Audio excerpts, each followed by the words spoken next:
Замана таләбе бүген мәгариф учреждениеләре алдына яңа бурычлар куя. Шактый зур мәйданда мәктәп яны тәҗрибә участоклары, матди-техник базасы, җиһазланган технологик кабинетлары, тәҗрибәле укытучылары, күпсанлы укучылар армиясе булган мәктәпләр бүген үз көннәрен үзләре күрергә тиеш диелә. Мәктәпләр буенча эштә ниләр эшли һәм нинди планнар белән яши соң? Әлеге сорауга җавап эзләп, безнең иҗат төркеме бу атнада берничә мәктәптә булып кайтты. Шуганка урта мәктәбенең тәҗрибә участогы 2 гектарга якын мәйдан били. Онда үстерелгән бәрәңге, суган, аш чөгендере, кишер, помидор, карлыган кебек яшелчә һәм җиләк җимешләренә балаларны тукландыру өчен тоталар. Узган ел үзләреннән артканын сатып 24 мең сумнан артык табыш та алганнар. Әлеге акчаны мәктәптәге тәрәзәләрнең бер өлешен алыштырганда иш янына куш дип тотканнар. Косметик ремонтны быел үз көчләре белән үткәрергә уйлыйлар.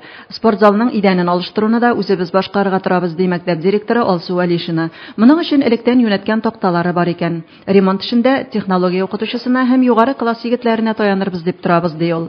Мәктәпнең технология кабинетында дәрес барган вакытка туры килдек. Балалар саны аз булгандыктан, кызлар өчен технология дәресләрен аерым үткәрү мөмкинлеге юк икән. Кызлар кулларына чүкеч, пычка алып, егетләр белән бергә эшләргә, станок артына басарга мәҗбүр. Технология укытучысы белән әңгәмәбез проблемалар турында сөйләшүдән башланды. Бик нык материальный базалар тузды инде, аны кадәр артык әзерләп дип булмый. Шимал мәсьәләсе дә бик нык тора. Бөтен бер акчага бәйле. Станоклар искерделәр инде хәзер. Станок 10 ел эшләргә тиеш булганда хәзер 30 ел эшли инде. Материальный износынлык, көчле вибрациянык бирә. Тегене куркыныч ниләр дә бар инде үзе. Проблемаларга да карамастан, технология дәресләрендә һәм түгәрәкләрдә балалар кулы белән күп төрле эшләнмәләр әзерләнә. Мәктәп өчен эш коралларын, төрле инструментларны да үзләре ясый икән. Бу эшләнмәләр төрле күргәзмәләрне генә түгел, һәркемнең йортын бизәрлек, көнкүрештә кулланырлык. Ләкин ни кызганыч, аларны сатып алырга атлыгып торучы гына юк икән. Заказ буенча махсус эшләнгәннәре яхшы үтә диләр. Мастерскойда чыккан продукцияны үзебезнең авылда итәбез инде, сатабыз. Ана заказлар буенча эшлибез, ана безгә карт әбиләр, пенсионерлар мебель ремонтларга без аларны барып ремонтлыйбыз инде. Теге саткан акчага тегене алабыз, үзебезгә өйрәнергә, шимал алабыз, булдырганча инструментларны яңартабыз. Лак алабыз, краска алабыз, клей алабыз инде. Шуганкада элеккечә төп керем чыганагы булып мәктәп яны тәҗрибә участогы калыр кебек. Ләкин инде монда үтемлерәк һәм бәясе кыйммәтрәк булган яшелчә төрләрен җитештерергә уйлыйлар. Заман таләп куя бит инде үз көнебезне үзебез күрергә һәм шушыннан чыгып без максат куябыз инде мәктәп яны участогында халыкка сатарлык дәрәҗәдә суганырлыгы җитештерүне һәм шулай ук суган кишер, чөгендер сатуны максат итеп куябыз һәм карлыган сатабыз инде без ел сайын.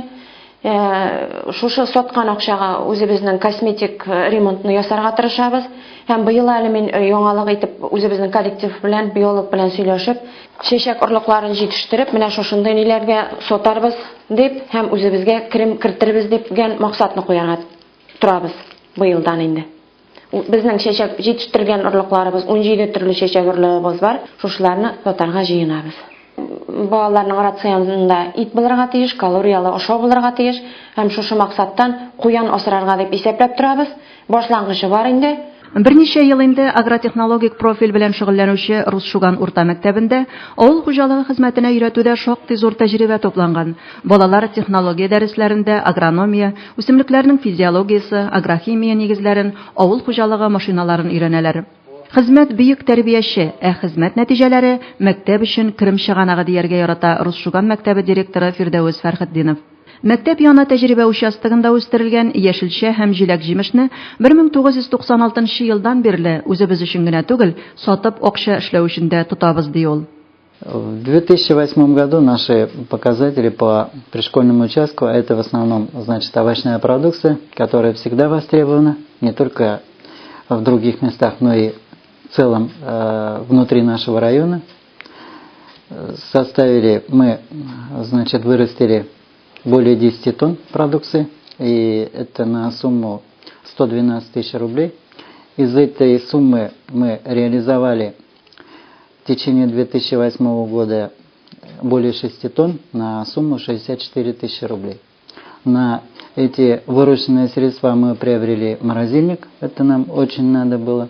Приобрели для школьной столовой электромясорубку, магнитофоны приобрели. Мәктәптә балаларга хезмәт тәрбиясе бирү юнәлешендәге эшчәнлек өч яклы файда китерә ди Фирдәүс Кашбетдинович. Укучыларның җәйге практикасы бер атна гына. Балалар саны да аз булганлыктан 3 гектардан артык мәйдан биләүче тәҗрибә участогында эшне түләүле формада да оештыралар икән. Приходится нам учащихся нанимать за плату. Это достаточно хорошая плата. Они зарабатывают определенные деньги. И с одной стороны, это трудовое воспитание, с другой стороны, это возможность заработать, для себя что-то приобретать. И в-третьих, и для нас тоже большая польза. В летний период мы после учебы летом работали, мы на пришкольном участке поливали капусту, смородину собирали.